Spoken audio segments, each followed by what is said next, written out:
안녕하세요. 오늘은 트램과 함께 달리며 비를 맞고 수증기를 통과합니다.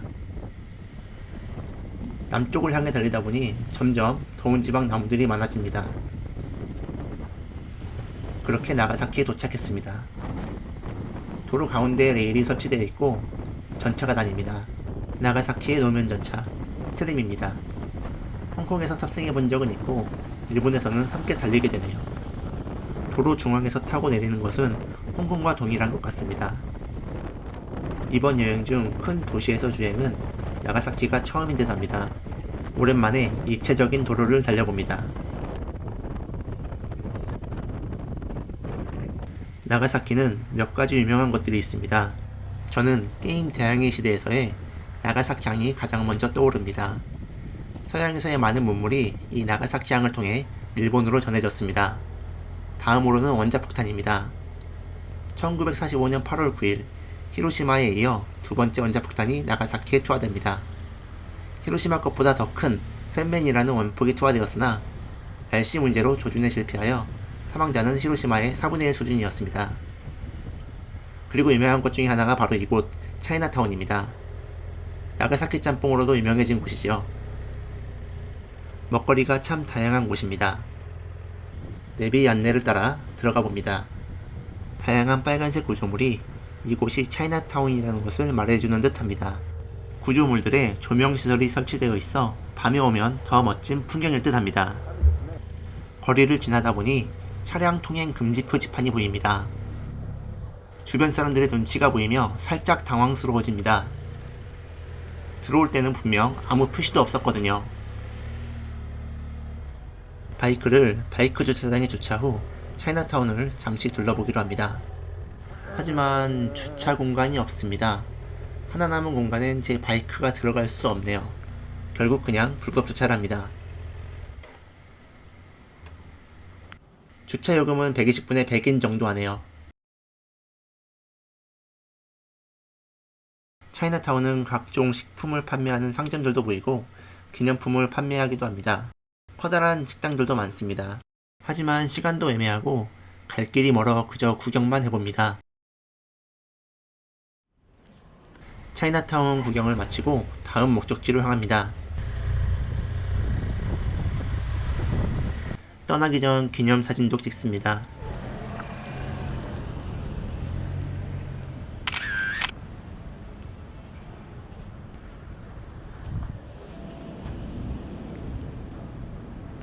빨간색 바이크와 차이나타운이 잘 어울립니다.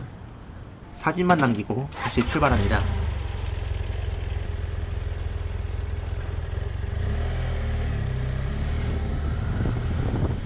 큰 도로를 가로질러 우회전해야 합니다. 신호등이 없어 곤란한 상황에 눈치껏 옆 택시 가는 대로 해봅니다. 자동차와 노상전철이 섞인 도로에서 택시의 도움을 받게 되었습니다. 일본의 도로는 언제든 중앙선을 넘어 우회전할 수 있습니다. 이렇게 우회전도 가능하고요. 녹색 신호 또는 우회전 신호 시 언제나 유턴도 가능합니다. 다만 유턴 금지 표지가 있다면 유턴이 금지됩니다. 교통 질서를 잘 지킨다고 생각되는 일본에서 바이크의 정지된 차 사이 주행을 종종 보게 됩니다. 갓길 주행 또한 많이 보게 됩니다. 한국에서 바이크를 타며 갓길 주행, 차 사이 주행 등에 대해 고민을 많이 했지만 뭐가 최선인지는 잘 모르겠네요.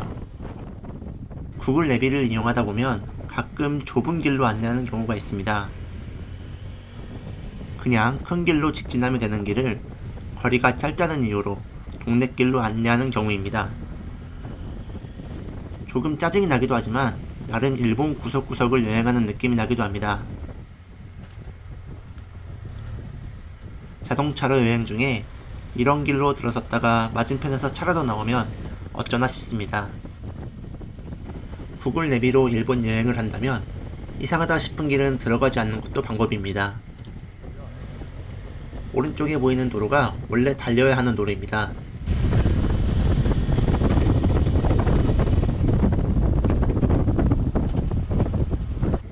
다행히 멀리 가지 않아 본선과 합류합니다.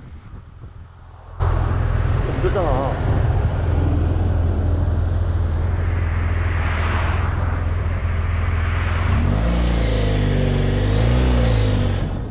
오늘의 캠핑장을 향해 가는 길. 멋진 바다가 보이지만 하늘은 심상치 않습니다.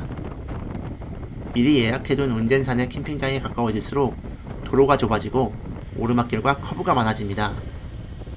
심지어 한쪽 차선이 사라지는 경우도 많아집니다. 갈수록 인적도 없고 다니는 자동차도 점점 사라지니 맞는 길로 가는 건지 조금 걱정도 됩니다. 이전에 만날 라이더의 말대로 비까지 내리기 시작합니다. 조금만 더 가면 캠핑장이 나올 것 같아 우비를 입지 않고 달려봅니다. 연속 헤어핀 구간이 나옵니다. 싣고 다니는 무거운 짐과 젖은 바닥 때문에 조심히 올라갑니다. 절벽과 하늘이 동시에 보입니다. 험한 산임을 실감합니다.